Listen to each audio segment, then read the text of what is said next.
Doctor Kirodilal Meena पहुंचे UDH मंत्री के आवास। मंत्री झावर सिंह खर्रा से मुलाकात कर रहे हैं। अहम सीधी तस्वीरें आपको दिखा रहे हैं, बेहद खास तस्वीरें हैं। मंत्री झावर सिंह खर्रा से वो मुलाकात करेंगे और पहुंच चुके हैं डॉक्टर किरोड़ीलाल मीणा यूडीएच मंत्री के आवास।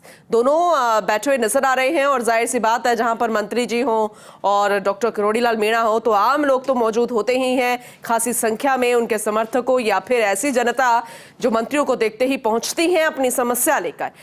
फर्स्ट ऑन फर्स्ट इंडिया, लेकिन इस मुलाकात के कई सियासी मायने हो सकते हैं। बेहद अहम मुलाकात मानी जा रही है।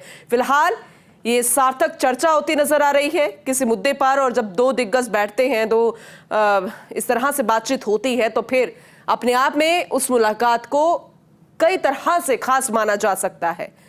अब इसके पीछे का उद्देश्य क्या होगा, क्या कारण रहा होगा इस मुलाकात का, बहुत जल्द आपको अपडेट करेंगे। लेकिन फिलहाल सबसे पहले तस्वीरें जरा देखिए।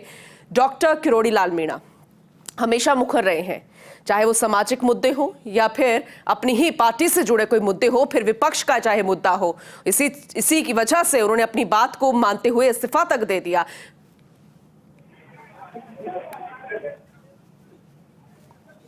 अभिषेक श्रीवास्तव हमारे से रिपोर्टर हमारे साथ जुड़ चुके हैं, ज्यादा जानकारी उनसे लेंगे। अभिषेक, जरा विस्तार से बताइए, इस मुलाकात के कई सियासी मायने तो निकाले जाएंगे, लेकिन फिलहाल कारण क्या है इस मुलाकात का, क्या मुख्य उद्देश्य है?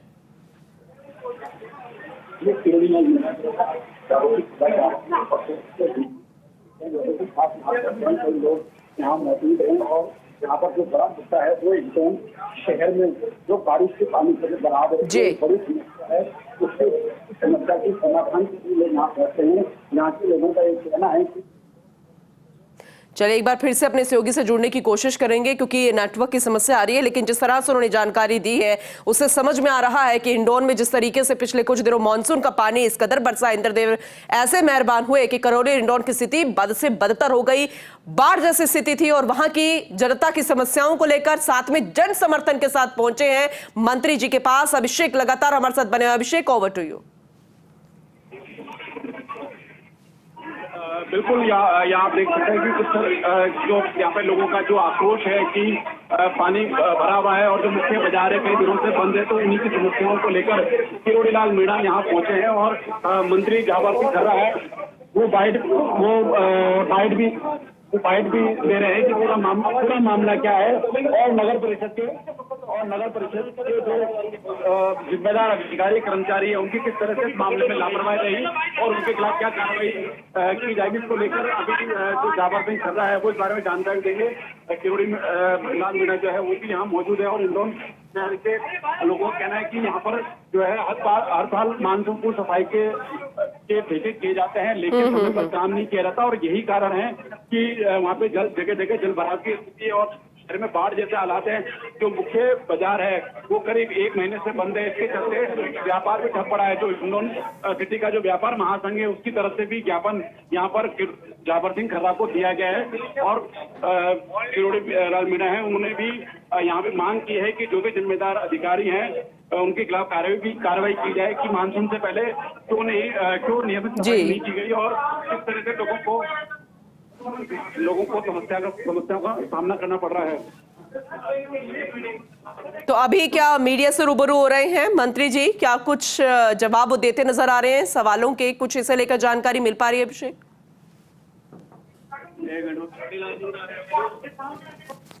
चलिए एक बार फिर से जुड़ने की कोशिश आपसे करेंगे। मीडिया से रूबरू हो रहे हैं मंत्री झावर सिंह खर्रा।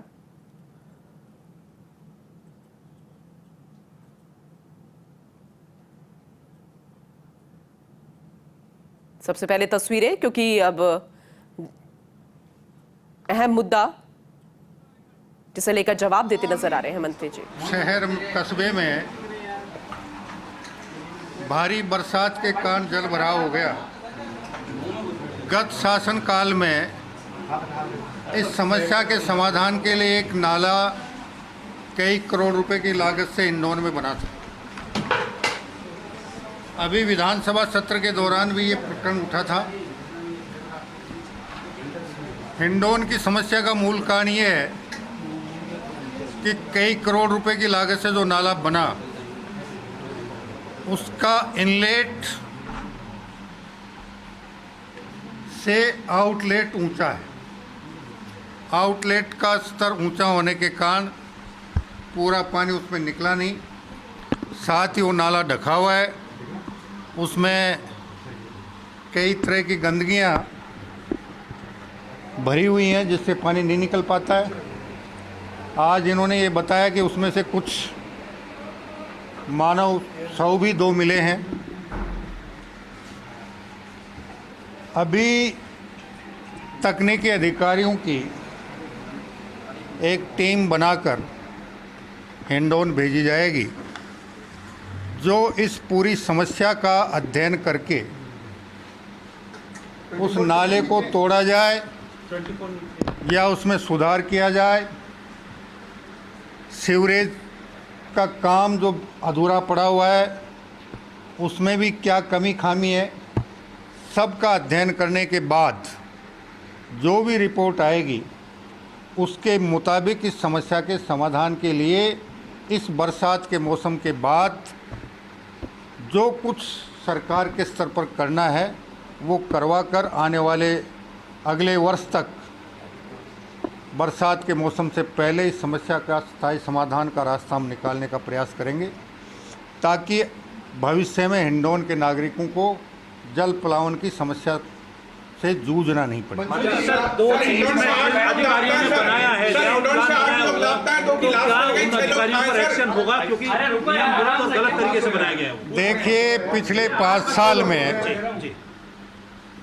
इतनी अनियमितताएं हुई हैं कि हम सरकार के पास जितना अमला उपलब्ध है उच्च अधिकारियों का पूरे के पूरे को भी जांच में लगा दें तो 20 साल पहले सारे प्रकरणों की जांच नहीं हो सकती।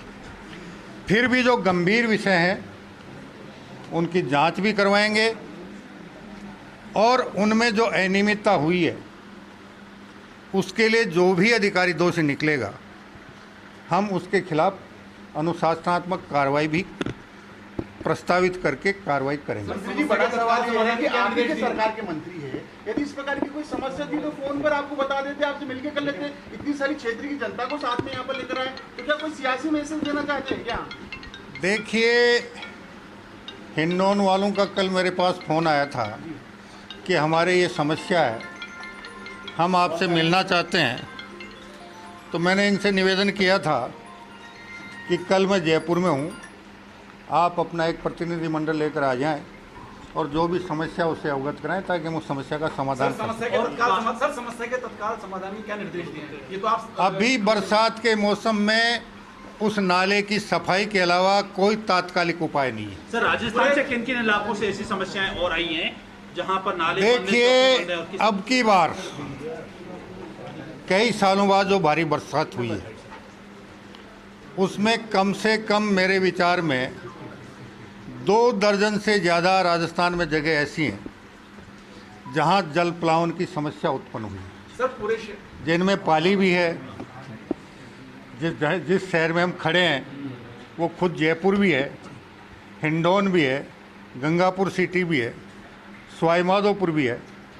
बहुत से लगभग 2 दर्जन से ज़्यादा जगह ऐसी हैं जहां इस प्रकार की गंभीर समस्या उत्पन्न हुई है। सर, पूरे शहर में जो आप जल भराव बता रहे हैं हिंडौन में, तो उसकी जो समस्या का कारण है वो केवल नाला है जो पिछली सरकार ने बना, या और भी कई कारण है? भाई जो करोड़ों रुपए लगे वो इस समस्या के समाधान के लिए तो स्वीकृत हुए थे और उस समस्या का समाधान नहीं हुआ तो इसका मतलब जो पैसा लगभग 30 करोड़ 28 करोड़ खर्च हुआ वो इस समस्या का समाधान करने में नाकाम रहा, उसका कोई सदुपयोग नहीं हुआ। मोटा मोटी रूप में विधानसभा में भी ये प्रश्न आया था और विधानसभा में जब ये प्रश्न आया तो उन्होंने ये कहा कि साहब नाले की क्षमता कम है, फलां है, ढीकड़ा है। तो मैंने कहा भाई नाले की क्षमता कम है तो 2 घंटे 4 घंटे 6 घंटे में निकासी हो जानी चाहिए। सप्ताह 2 सप्ताह क्यों लग रहे हैं? कई के बाद मैंने अभी आपका एक समिट था उसमें भी ये मैंने कहा था कि हमने हमारा ग्रामीण क्षेत्र के दिमाग को दौड़ाया और हमने एक तकनीकी अधिकारी से भेजकर उससे एक ही सवाल किया कि इस नाले का इनलेट और आउटलेट का स्टेट देखकर मुझे बताएं। तो इनलेट से ऊंचा उसका आउटलेट है।